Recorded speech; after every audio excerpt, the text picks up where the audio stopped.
Boyd Stevens killed a monster with his own blood 3 seasons ago, and the worms that made that possible never actually left his body. They are still inside him right now. And Season 4 has been quietly showing us the proof in scenes most viewers completely glossed over. Let's go back to where this curse actually began. Deep in a dungeon beneath the forest, Boyd encountered a chained prisoner named Martin, a man with a suspicious Marines tattoo mirroring Boyd's own background.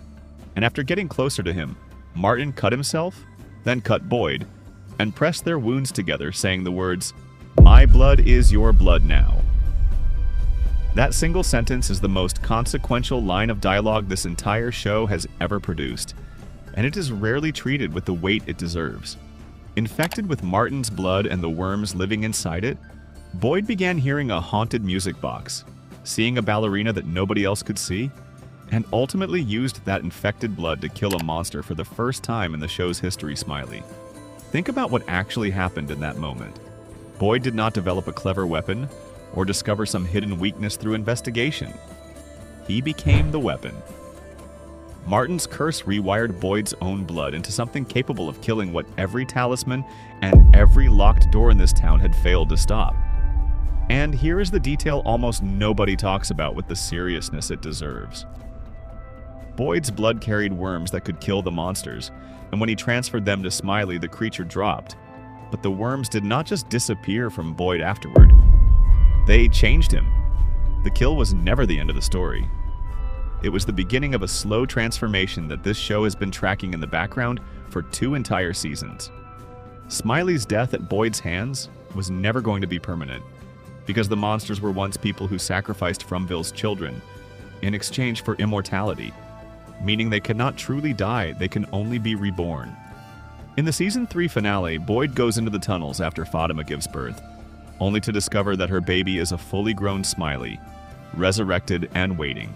So here is the immediate question this should raise for every single viewer.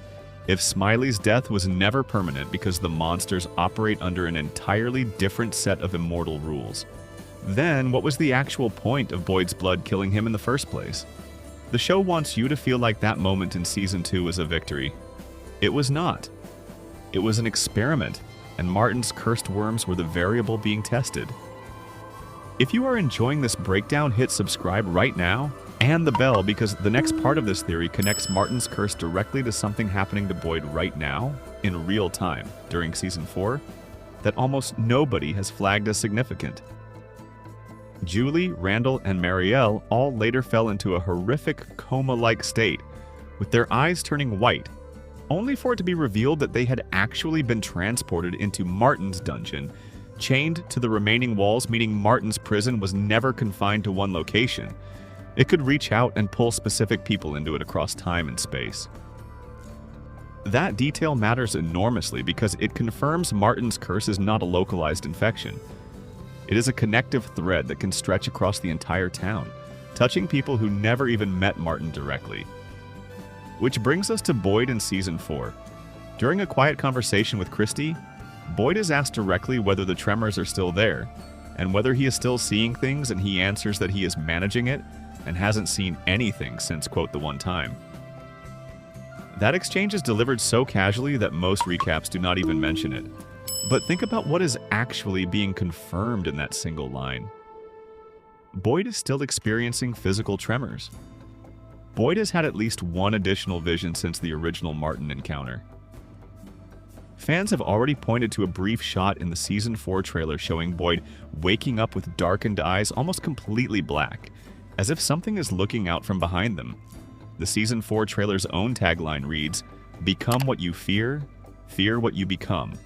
And if you have been paying close attention to exactly whose arc that tagline is tracking, it points directly at Boyd.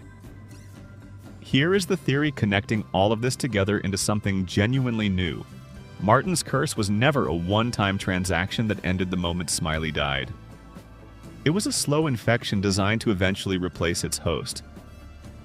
Just as Smiley was not killed but transformed and reborn through Fatima's body, Boyd may currently be in the early stages of his own transformation, not into a creature exactly like the ones that hunt at night, but into something closer to what Martin himself was.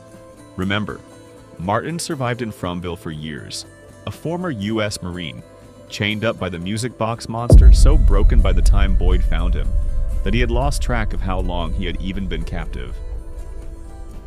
Martin was not simply a prisoner. He was a vessel someone the town's deepest curse had been slowly reshaping over an unknown number of years until he became capable of passing that curse forward to exactly the right person. If Boyd's tremors, his visions, and his darkening eyes are following that same pattern, then Boyd may currently be exactly where Martin once was, partway through becoming the next vessel this curse needs to continue operating, whether Boyd has any awareness of it or not. And here's the piece that should genuinely worry every fan heading into the final season. We have spent 4 seasons watching Smiley die and resurrect through Fatima's body, proving that anything killed using Martin's cursed blood simply finds a new way back into the world. If Boyd is slowly becoming infected the same way Martin once was, then there may come a moment in Season 5 where Boyd is no longer the one wielding the cure against these monsters. He may become the next chained prisoner in some version of that same dungeon, waiting centuries for the next desperate person who stumbles into Fromville and needs exactly what only he can offer them. The hero who killed the unkillable monster might be quietly building toward becoming this town's next monster himself. And the worst part of this theory is that the show has been telling us this so subtly, through one offhand line about tremors and one blink of black eyes in a trailer, that almost nobody watching in real time has noticed the clock that has already started counting down. Drop your theory in the comments right now. Do you think Boyd is slowly turning into the next Martin? And what do you think Season 5 needs to reveal about what is actually happening inside him? And subscribe, because this channel is digging up the lore connections that nobody else covering From is putting together.